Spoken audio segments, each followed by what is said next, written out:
very short period of time. This flooding event is very significant. It's something that Milwaukee hasn't seen in perhaps a decade or more. I remember the last time we had a flood as significant as this in the city. And absolutely, certainly, I mean, as I've traveled here, I've seen some of the devastation. My own family members have texted me about some of the issues that have happened in their homes. So I certainly feel for the people who are dealing with the aftermath of this storm and the flood that's happened. My heart goes out to everyone dealing with basement flooding, that have been dealing with power outages, damage to cars, having trees that were uprooted in and around their properties, and a list of other things have happened as well. Very, very devastating, and my heart again goes out to all of our citizens dealing with that. Now, we've seen some major property damage. I'm grateful that as of now, and there's not been any update to this, but apparently there's been no death that have been associated with these floods as of now. So I'm praying that that continues to be the case as we move forward here. I do ask, though, for everybody to maintain caution, to continue to proceed with caution, because there are a number of risks that are still out there as we work to recover and clean up from the storm. I can tell you that city government continues its major response that's been underway since earlier on in this rain event. Our lead city agencies, the fire department, the police department, public works, emergency management, they've all been active and without interruption since this event started to happen in our community. We're prioritizing our specific responses, and we're very appreciative of everyone's patience as we work through what happens to be a really long list of needs that are happening here.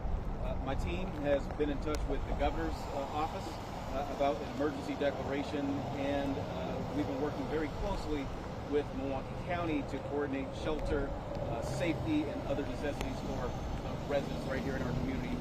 So I'm joined by a number of staff in my cabinet who have been working literally around the clock on this issue. I want to thank the folks in my cabinet who have been working on this. I'm going to open the mic to them for their comments in just a moment, but first I want to give the mic to Milwaukee County Executive David Crawford. So, County Executive. Thank you, Mr. Mayor. I just want to say thank you all for joining us, and first and foremost want to reiterate that our top priority remains to be the life and the safety for all Milwaukee County residents. And I've had a chance to tour some of the damage, been without power myself, and so I want folks out there to understand that we see and we hear you when it comes down to the damage and the devastation. But we also want folks to understand that the flooding is still an active emergency situation all across Milwaukee County, and that we are expecting more rain today and into this evening. And so my team, we're working actively with municipal first responders all across Milwaukee County to address the immediate needs of the affected people and to assure the safety of the entire public. So with that in mind, I am declaring a state of emergency all across Milwaukee County to empower our emergency management personnel to deploy more additional resources to activate our state and federal partners to assist us with our efforts right here on the ground within Milwaukee County, and to help people be safe. And we want to do this as swiftly as possible. But in the meantime, we want to remind the public to please stay cautious, please stay informed, and refrain from traveling if you can. Make sure to call 911 if there is an emergency. But people can also call 211 to report any property damage, such as flooding in your basements, collapsed walls, and lightning-related incidents as well. And so we know that people may see their basements flooded, but please take precaution. You know, wear rubber boots, wear rubber gloves. There are a lot of debris, a lot of hazards in the water that you may not know about, and we want people to be safe. And so as we navigate the aftermath of last night's severe flooding and storms, I am encouraging the public to stay indoors as much as possible and seek out emergency assistance if you absolutely need it. We've been working with the Red Cross, also standing up emergency shelters on the south side of Haller Park. And so if you want more information on how to stay safe at this time, that information is available at wem.wi.gov. Again, wem.wi.gov. An emergency operations center has also been established to coordinate our response efforts throughout tonight and into the remainder of this weather emergency. And then lastly, I just want to say thank you to the community in general, those who have been stepping up to assist those in need, stepping up to remove debris in the way of allowing this water to go into our sewers. And so I just want to say thank you to all those people, our first responders, our law enforcement partners, as well as our social service workers and neighbors who have been lending a helping hand. We will get through this together, and it's extremely important that we just stay informed and stay vigilant throughout this time. So please continue to watch the news, stay updated on Facebook, but if you are looking for more information, again, you can contact 211. If you need an emergency personnel, please don't be afraid to call 911. Thank you. Right, thank you very much, County Executive. He's right, we'll all get through this together. I want to acknowledge Alderman Mark Chambers, his district we're in right now. Thank you for being here, Alderman. I know this is affected, obviously, the second district as well. At this point, I want to bring up the Commissioner of Public Works, Gerald Kresge. Thank you, Mayor. The Department of Public Works is responding to many things across the city, and we understand the challenges that all of our citizens are facing right now. We want to make sure that our citizens just remind themselves, be patient with us. We know there's a lot of surface flooding happening across the city. Our tow vehicle's been out since last night about 10 o'clock at night. We know there's a lot of disabled vehicles. You can see some of them behind us. Our tow trucks are trying to get there, trying to open up waterways. That's our first priority. We do have flood crews out that are currently been on 24/7. I would say that residents, we do appreciate the help of opening up catch basins, but we do want to remind folks to be very, very careful. If there are electrical lines, there's a lot of street lights that are down, there are traffic signals. We want to make sure that people are not getting electrocuted or putting themselves in harm, but we do appreciate the help. We're asking for the public's help. DPW does not know everything that's happening right now in the city. So we're asking residents to use our 286 City, use the Click for Action app, let us know what's happening. We might not get there really quick, but we want to know what's happening, and we appreciate all the help we can do. The Department of Public Works is going to open up our drop-off centers, which are usually closed on Mondays, to flood victims as we kind of pursue through the week. We are going to waive all fees for the rest of the week tied to both drop-off centers, just so people can get flooded items out of their basements or in their properties. If there is extra pickups over this next week, please contact DPW, call 286 City to assist with clearing out folks. Again, please just, as you can do, all citizens, just report anything you see and be careful out there. We're here to help. Thanks. Good afternoon, everyone. I'm Mike Todoritis, the Commissioner of Health for the City of Milwaukee Health Department.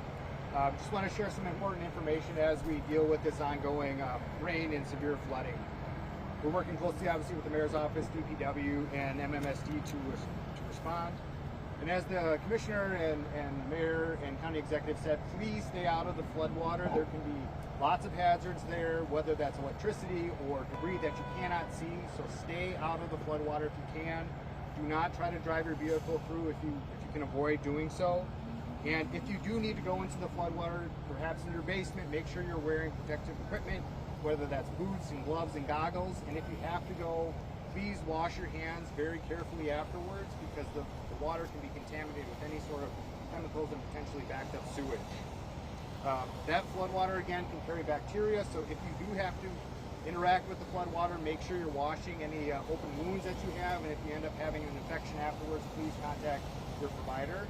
And also assume that any food or medication, anything that you're going to consume that is stored in the basement that has come into contact with flood water, whether that's in plastic or not, assume that it's been contaminated and just throw it away. So if you're in doubt, just throw it out. Do not try to consume the food or anything else. And if there's any sort of food prep areas or utensils, plates, any sort of cooking ware in flood water, make sure you're using really hot water and soap to clean that before you use that for cooking. Lastly, if you're without power and your temperatures in your fridge or freezer get above 40 degrees for more than 4 hours, you will have to throw that food away. If you are a restaurant operator in the city and you have questions about what's going on in a flooded basement or a flooded kitchen, you can call 414-286-8327. That's 414-286-8327. That is our Consumer Environmental Health team. They're checking calls throughout the day and will make sure to get back with you. We will have inspectors on site across the city later tomorrow. But in the meantime, if you need someone to reach out to you, leave a message and we will get back to you as soon as we can. As of right now, we haven't gotten any calls yet to our hotline, but that just got stood up today. And as County Executive and Mayor mentioned, call 211 if you need additional resources during this time. Lots of challenges right now, and make sure to check on your neighbors. Thank you.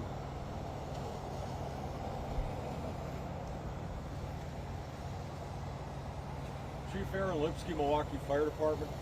Since about 8 o'clock last night, Milwaukee Fire Department has worked extremely hard, taking between 8 o'clock last night and about 7 o'clock this morning approximately 614 separate and distinct emergency assignments. These include everything from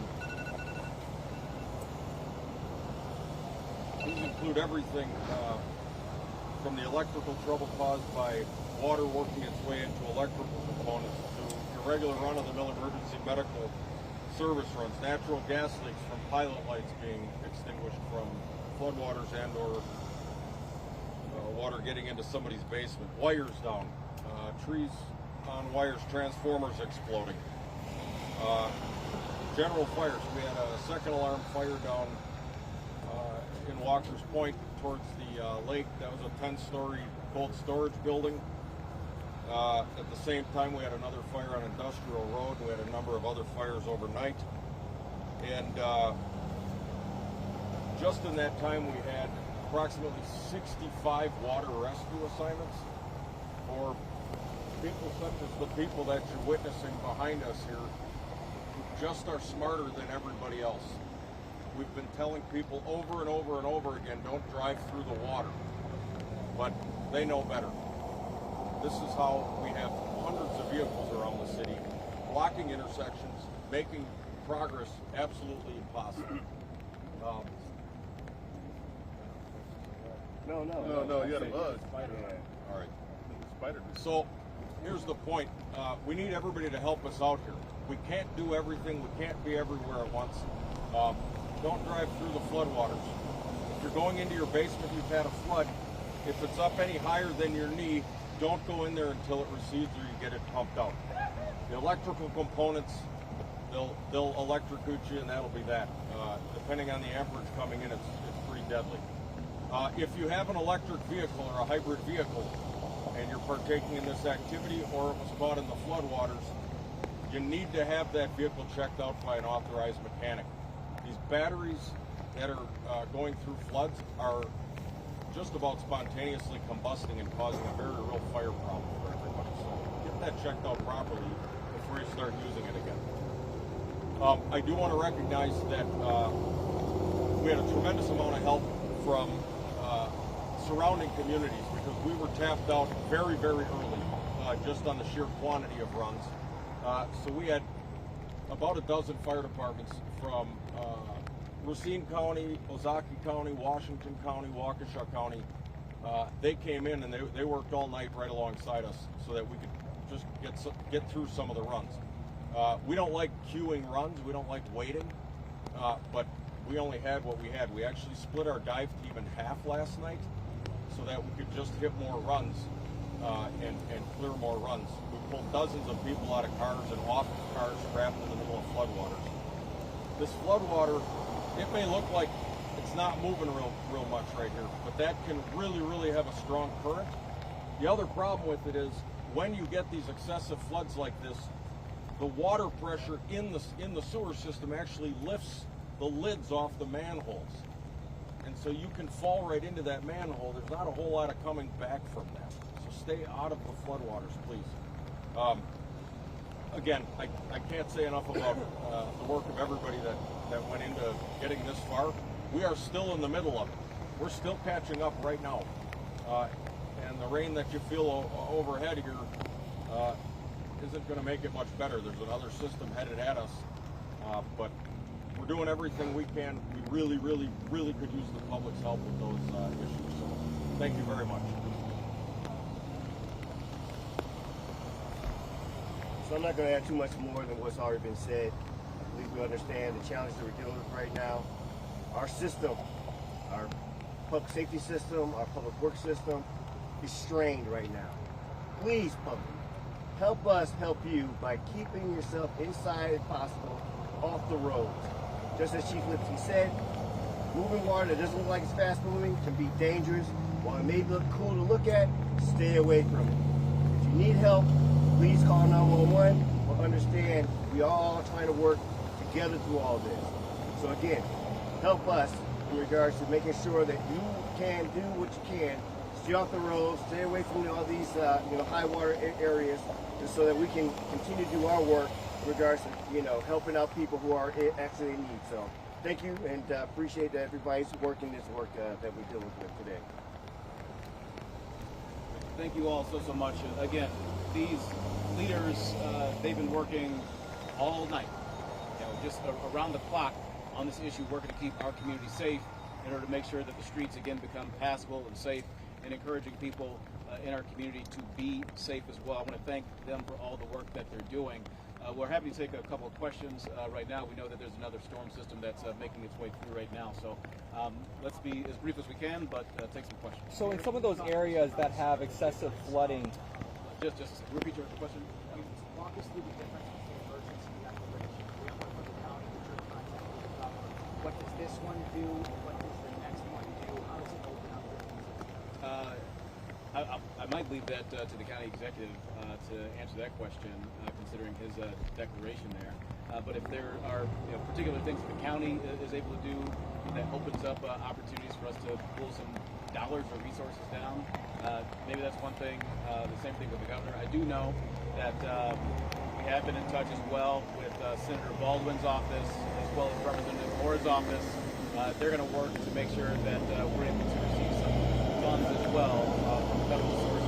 The county executive, anything you want to add to that? So with the county making an emergency declaration allows us to basically tap into state mutual aid. And we already have mutual aid working right now locally, as the chief of the fire department spoke about. But this allows us to tap into other state resources as well as federal resources related to FEMA or anything else that we may be able to go after to help mitigate the impact of this storm.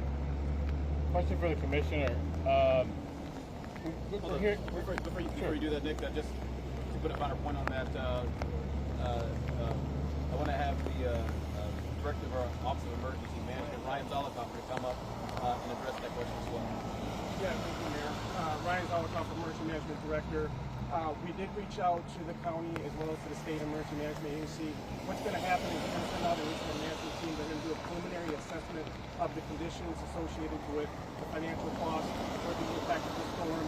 Based on certain thresholds, we'll determine whether or not we'll be eligible for those funding. But that contact has been made at the state and county level. As it was mentioned before, we have an emergency operations center that's been open since last night. We'll continue to stay open. We'll continue to do disaster recovery.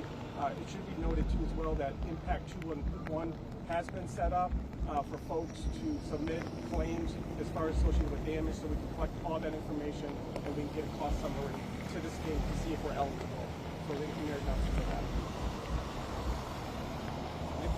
Obviously, we're hearing from people that are talking about, well, it didn't come in from outside. It came up through the drain, through the toilet, that type of thing. Does that mean something went wrong with DPW? Is it just the sheer volume of rain that we saw over here? Can you tell people what the answer is to that? Yeah, sure. It's a great question because I know a lot of people, especially if you look behind us, anyone who's close to or near an adjacent waterway, any rivers, which the city's got a lot of, that water is coming and surcharging across. So if you look right behind me, every sewer behind me is filled. If you're in a higher level area, you're probably not going to have a lot of basement flooding. So it's just putting a lot of, we have 14 inches of rain in this location right here, which is an intense amount in a short period of time.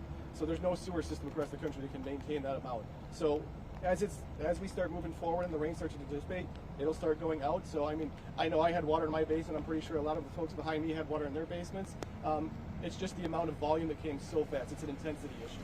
and we talked to some neighbors that were in some of those high flooded areas. One that we spoke to said that there was a lot of litter in one of the gutters. Do you think that could also be a factor, and what could maybe this be a lesson for people about kind of just keeping their communities more clean and not throwing things in the gutter if that was a factor in these high flooded areas?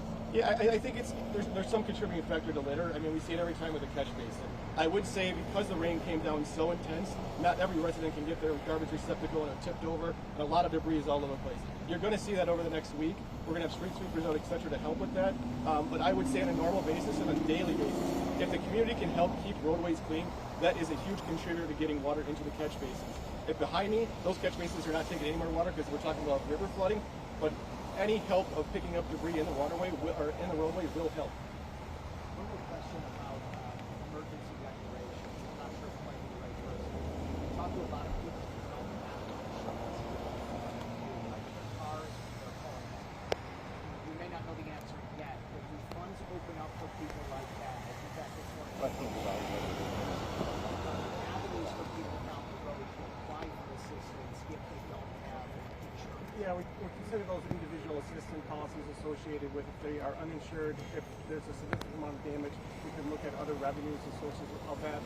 There's no guarantee with that. So the first thing is just doing a cost estimation associated with the disaster, and then finding out those who are insured, we're going to go through that route, and those that are not, what other avenues or support NGOs or whatnot to help to offset that cost. No specific answer that I can say for guarantees. We got to get that initial assessment in and see who qualifies for that fund from the federal government, as well as the state, if there's opportunities there. And sometimes the state, they do have funding for emergency events if it meets a certain threshold. So either one of The timeline for those assessments, and what are we looking at with that? like I said, we've just been in contact with them pretty much today and yesterday. That team's going to hopefully get deployed and we're going to start doing that reconnaissance. So no answer on that just yet. Yes, that is, as I said, the Emergency Operations Center is set up. That is between city, county, and state. So we're all in coordination statewide.